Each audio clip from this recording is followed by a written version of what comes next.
नमस्कार दोस्तों, मालवा का किसान चैनल में आपका हार्दिक स्वागत है। ये जो सोयाबीन आप मोबाइल की स्क्रीन पर देख रहे हैं, ये सोयाबीन आज 38 दिन की अवस्था में है और इस सोयाबीन की फसल में खरपतवार नाशी का स्प्रे नहीं किया गया। यहाँ पर कुरपे लगाए गए थे और आज 38 दिन की अवस्था में हम इस सोयाबीन की फसल में पहला स्प्रे लेने जा रहे हैं। तो इस सोयाबीन की फसल में हम कौन कौन सी चीज़ें डाल रहे हैं, कौन कौन सी दवाइयाँ डाल रहे हैं पहले स्प्रे में, उससे पहले जो किसान भाई हमारे चैनल पर पहली बार आए हैं वो पहले हमारे इस चैनल को सब्सक्राइब कर दीजिए, ताकि हमारे इस चैनल का जो नोटिफिकेशन है वो आपको मिलता रहे और आगे भी आपको सोयाबीन से जुड़ी हुई जानकारियों के वीडियो मिलते रहें। तो करते हैं दोस्तों आज के वीडियो की शुरुआत। सबसे पहला जो कीटनाशक लिया है हमने वो लिया है सिजेंटा का अलीका। अब ये पहले स्प्रे में हमने अलीका को ही क्यों चुना है दोस्तों, तो यहाँ हम आपको बता देते हैं कि इसके अंदर अलीका के अंदर जो टेक्निकल होते हैं, ये देखिए आप, थायोमेथैक्सम 12.6% और लेम्बडा साइपरमेथ्रिन 9.5% जेडसी में। ये जो टेक्निकल है, ये टेक्निकल दो प्रकार से काम करता है। एक तो इल्ली को मारता है, उसके अलावा इसमें जो लेम्बडा साइपरमेथ्रिन है ये सफ़ेद मच्छर पर और अन्य प्रकार के जो कीट होते हैं, अभी की स्थिति में मकड़ी, तनाछेदक, रिंग कटर, अनेक प्रकार के जो कीट होते हैं, मामा की गाय, बहुत सारे कीट अभी की स्थिति में इल्ली के अलावा आते हैं। इल्ली इक्की दुक्की होती है और उसके अलावा दूसरे अन्य कीटों का प्रकोप ज़्यादा होता है। तो 25 दिन से 65 दिन की अवस्था में सोयाबीन में रिंग कटर का प्रकोप देखने को मिलता है। रिंग कटर की शिकायत हमारे इसमें देखने को मिली है। तो रिंग कटर पर अलीका बहुत ही शानदार काम करती है। अलीका हो या फिर सोलोमन हो, ये दोनों मच्छर पर और उसके अलावा अन्य कीटों पर अच्छा काम करती है और साथ में इल्ली को तो मारती है। तो ये इल्ली को भी सिस्टमेटिक तरीके से और कॉन्टैक्ट रूप में दोनों तरीके से ये इल्ली को भी मारती है, उसके अलावा अन्य कीटों को भी मारती है। उसके अलावा सफ़ेद मच्छर पर भी कंट्रोल करती है। क्योंकि अभी की स्थिति में दोस्तों सोयाबीन की फसल के अंदर, क्योंकि देखिए पानी पर्याप्त मात्रा में गिरा नहीं है, कहीं कहीं पर बहुत ज़्यादा गिर गया है, लेकिन अधिकतर जगह पर पानी बहुत कम गिर रहा है, उमस बनी रहती है, जिसकी वजह से सफ़ेद मच्छर का जो प्रकोप होता है वो बहुत ज़्यादा होता है। और बहुत सारी जगह पर अभी की स्थिति में ही शुरुआत में ही सफ़ेद मच्छर की वजह से पीला मोजक वायरस की शिकायतें होने लगी हैं, पीला मोजक आने लगा है। तो कहीं ना कहीं हमें सफ़ेद इल्ली के साथ में सफ़ेद मच्छर को भी कंट्रोल करने पड़ेंगे। तो ऐसी स्थिति में जो हमने पहला कीटनाशक लिया है वो है अलीका। अब इसके बाद हमने जो दूसरा कीटनाशक लिया है दोस्तों वो लिया है ये, इसके अंदर प्रोपेनाफास 40% और साइपरमेथ्रिन 4% इसी। तो देखिए यहाँ पर भी साइपरमेथ्रिन 4% इसी में है, उसमें भी साइपरमेथ्रिन था 9.5% और उसमें लेमड़ा भी था। तो सफ़ेद मच्छर को ये भी कंट्रोल करती है कुछ हद तक, अब वो तो करेगी ही, उसके अलावा ये भी कुछ हद तक कंट्रोल करती है। उसके अलावा जो प्रोपोसनाफॉस 40 इसी है, तो ये कांटेक्ट दवा है जो कि तुरंत जो भी इल्ली इसके संपर्क में आती है उसको ये ख़त्म कर देती है। ये कांटेक्ट दवा है, ये ज़्यादा लंबे समय की इसकी मियाद नहीं होती है, लेकिन तुरंत में जो इसके संपर्क में आता है तो उसको ये ख़त्म कर देती है। अब ज़्यादा लंबा समय के लिए हम उधर अलीका ले चुके हैं, तुरंत तो वो भी ख़त्म, कांटेक्ट रूप में वो भी ख़त्म करेगी और लंबे समय के लिए भी सिस्टमेटिक तरीके से भी वो काम करेगी। तो यहाँ पर ये जो प्रोफेनोफॉस है ये सिर्फ तुरंत जो भी इल्ली इसके संपर्क में आएगी उसको ये मार देगी। यहाँ पर इसको लेने का मतलब हमारा ये था, आशय, इसको लेने का आशय ये है कि देखिए अभी की स्थिति में बरसात का समय है और अगर आसमान में देखें तो ये बादल हुए हैं। तो ऐसी स्थिति में अगर अपन स्प्रे कर रहे हैं तो जहाँ हम एक दवा सिस्टमेटिक ले रहे हैं तो एक दवा हमें कांटेक्ट लेना चाहिए दोस्तों, क्योंकि जिस दवा से हम उसको क्रॉस कर रहे हैं वो कांटेक्ट होना चाहिए। क्योंकि अगर जैसे ही हमारा स्प्रे निपटा और उसके बाद अगर पानी गिर जाता है 1 घंटे, आधे घंटे, 2 घंटे, क्योंकि दोस्तों अगर हम सारी दवाइयाँ कांटेक्ट लेंगे, मतलब सिस्टमेटिक तरीके की दवाएं लेंगे, तो वहाँ होगा क्या कि अगर सिस्टमेटिक दवाइयों का स्प्रे किया और उसके बाद 1 घंटे, आधे घंटे, 2 घंटे के अंदर अगर पानी गिर जाता है तो वहाँ पर हमें रिजल्ट बहुत कम मिलता है दोस्तों, क्योंकि सिस्टमेटिक दवाइयों के लिए कम से कम 5 घंटे का गैप मिलना आवश्यक है। तो ऐसी स्थिति में अगर एक दवा हमारे सपोर्ट में रहेगी तो अगर पानी गिर भी जाए, हालांकि हम चिपको लेंगे साथ में, लेकिन फिर भी अगर पानी गिर जाए तो ऐसी स्थिति में हमारे बचाव में ये होगी, क्योंकि तुरंत इसके संपर्क में जो इल्लियाँ आएगी उनको तो ये ख़त्म कर ही देगी।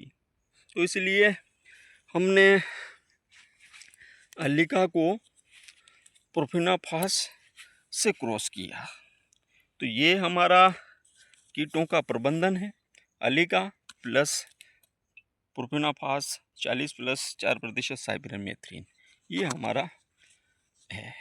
अगला लिया है हमने सकरी पत्ती के लिए गैलेंट। अब देखिए यहाँ पर 38 दिन की सोयाबीन हुई है और हमारी जो सोयाबीन है वो लंबी अवधि की है, अभी तक इसमें फूल आई नहीं है। तो यहाँ पर हम इसके साथ में सकरी पत्ती वाला जो टेक्निकल है वो ले रहे हैं। सकरी पत्ती में जो चारा होता है, कहीं कहीं पर चारा कुछ है ज़्यादा, तो वहाँ के लिए सपोर्ट में हम ये सकरी पत्ती वाली दवा इसके साथ में मिला रहे हैं दोस्तों।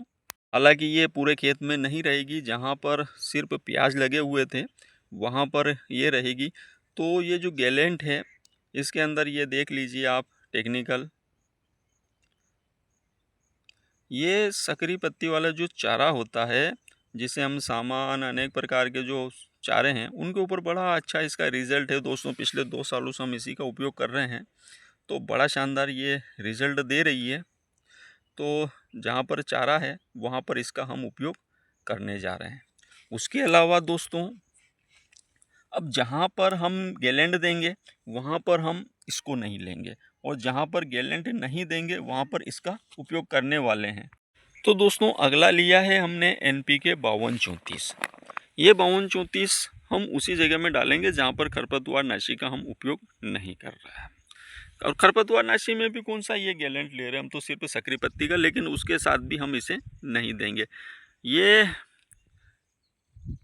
क्यों ले रहे हैं हम, इसका रीज़न है दोस्तों, क्योंकि ये जो सोयाबीन है ये सोयाबीन अभी की स्थिति में 38 दिन के आसपास हो गई है, और इस स्थिति में ये जो सोयाबीन होती है ये सोयाबीन नए फुटाव निकालना स्टार्ट करती है।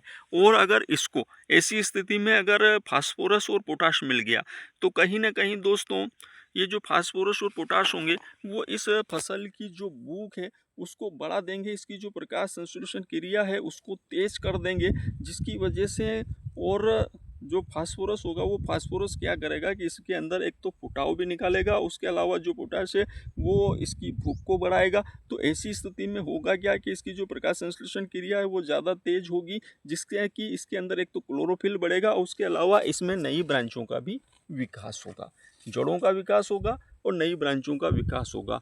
और जब इसकी प्रकाश संश्लेषण क्रिया तेज होगी, इसकी भूख बढ़ेगी, तो उससे क्या होगा कि इस सोयाबीन की फसल के अंदर फूल भी अच्छे खासे आएंगे दोस्तों। तो कहीं ना कहीं ये जो NPK 5234 ले रहे हैं हम इसे 3 रूप में ले रहे हैं।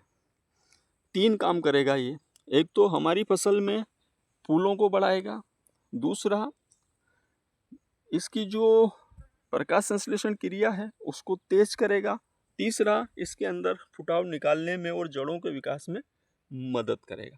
तो दोस्तों क्लोरोफिल की मात्रा बढ़ रही है, उसके अलावा जो प्रकाश संश्लेषण क्रिया तेज होगी तो कहीं ना कहीं क्लोरोफिल की मात्रा बढ़ेगी, सोयाबीन की फसल के अंदर फुटाव निकलने स्टार्ट होंगे, फुटाव निकलेंगे और जो फुटाव निकले हुए हैं इनकी जो वृद्धि होगी, और उसके अलावा इसमें फूलों की वृद्धि होगी, अच्छे फूल जो हैं एकदम एक साथ निकलेंगे, तो अच्छे खासे इसमें फूल देखने को मिलेंगे। तो कहीं ना कहीं ये NPK 5234 है, ये सस्ते में अच्छा रिजल्ट देने वाला प्रोडक्ट होता है। तो इसका जो डोज होता है दोस्तों NPK 5234, बाकी के डोजों का तो क्या है नॉर्मल चीज़ है, थोड़ा बहुत कम ज़्यादा हो जाए तो चल जी है, लेकिन इसका जो डोज होता है वो 1 एकड़ में 1 किलो होता है, यानी 2 बीघे में 1 किलो होता है। लेकिन दोस्तों हम ज़्यादा दवाइयों के साथ उपयोग करते हैं और पानी की मात्रा कम ज़्यादा रखते हैं, तो ऐसी स्थिति में अगर हम इसे 1 एकड़ में उपयोग करते हैं तो वो सोयाबीन के पत्तों को झुलसा सकता है।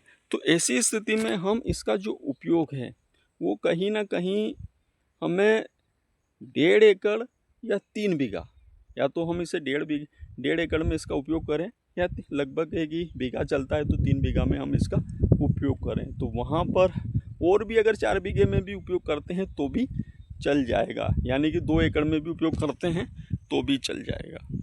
और इसका उपयोग करते समय हमें एक सावधानी ये रखनी है कि कहीं पर भी हमें बहुत ज़्यादा स्प्रे नहीं करना है, डबल टिबल स्प्रे हमें नहीं घुमाने हैं, क्योंकि NPK 52-34 होता है तो वो कहीं ना कहीं थोड़ी सी दिक्कत कर सकता है अगर हम डबल टिबल अगर स्प्रे करते हैं तो। अब यहाँ पर आप चाहें दोस्तों तो अगर फूलों के लिए अगर आप स्प्रे करने जा रहे हैं, चूँकि हमने गैलेंड भी लिया है तो हम बोरान नहीं लेके आए हैं। अगर यहाँ पर अगर आप फूलों की अगर इस अवस्था पर अगर आप स्प्रे कर रहे हैं तो इसमें बोरान भी ऐड कर सकते हैं। तो बोरान भी आपके फूलों में और कोशिका अभिवृद्धि में काफ़ी मदद करेगा। और उसके अलावा दोस्तों ये तो सभी जानते हैं ये क्या चीज़ है, ये चिपको है दोस्तों। तो चिपको इसलिए है कि बरसात के सीज़न में आपको चिपको का उपयोग करना ही चाहिए दोस्तों, क्योंकि अगर हम चिपको का इससे क्या होगा, चिपको क्या करता है कि जो दवाई इन पत्तों के ऊपर गिरती है तो उसको तुरंत फैला देता है और पौधा उसकी वजह से बहुत जल्दी अवशोषित उसको करने लगता है। तो ये दवाई को फैला देता है और जो पत्ता है उसको दवाई को बहुत जल्दी अवशोषित कर देता है। उसकी वजह से होता क्या है दोस्तों कि अगर पानी गिर भी जाए तो कहीं ना कहीं हमें रिज़ल्ट मिल जाता है। अगर मौसम पूरी तरीके से अगर खुला रहे तो ऐसी स्थिति में हमें चिपको की ज़्यादा विशेष कोई ज़रूरत है नहीं है। लेकिन ऐसे सीज़न में जहाँ भी ये ऊपर पानी जैसा लग रहा है और ऐसी स्थिति में हम स्प्रे कर रहे हैं तो वहाँ हमें चिपको लेना ज़रूरी है दोस्तों। उससे क्या होगा कि वो पौधा जो है दवाई को जल्दी अवशोषित कर लेता है। तो दोस्तों ये था आज का हमारा पहले स्प्रे का डोज। अब यहाँ पर अगर कोई कमी है तो आप अपना मार्गदर्शन करें, और कुछ सुधार की अगर गुंजाइश हो तो आप मार्गदर्शन करें। उसके अलावा जानकारी अच्छी लगी हो, वीडियो अच्छा लगा हो तो वीडियो को लाइक करें, कमेंट करें और वीडियो को ज़्यादा से ज़्यादा शेयर करें। नमस्कार दोस्तों।